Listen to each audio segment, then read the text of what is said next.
Tanggap mo ba na walang Diyos na dapat sambahin maliban kay Allah? Opo. Tanggap mo ba na si Muhammad ay sugo ni Allah?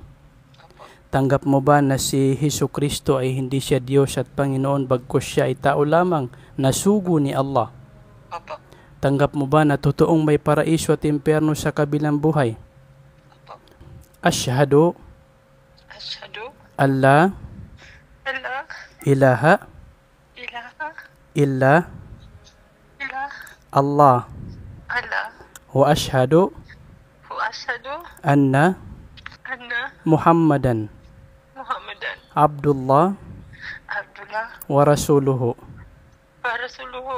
Ako ay sumasaksi Ako ay sumasaksi na walang ibang Diyos na walang ibang Diyos na dapat sambahin na dapat sambahin maliban kay Allah.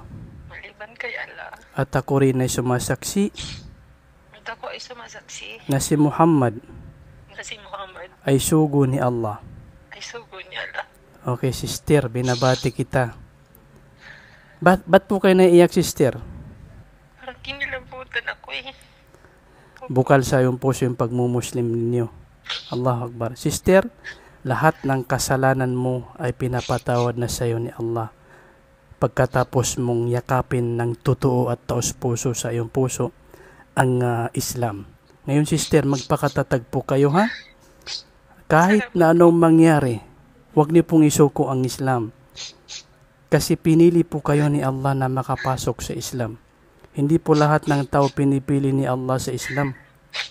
Kaya nga po hindi po ipinipilit yung Islam sa mga tao kasi pinipili lang ni Allah yung mga tao na nais niyang maging miyembro ng Islam. So sister, binabati kita sister, mashallah. Ano po yung nararamdaman ninyo ngayon sister?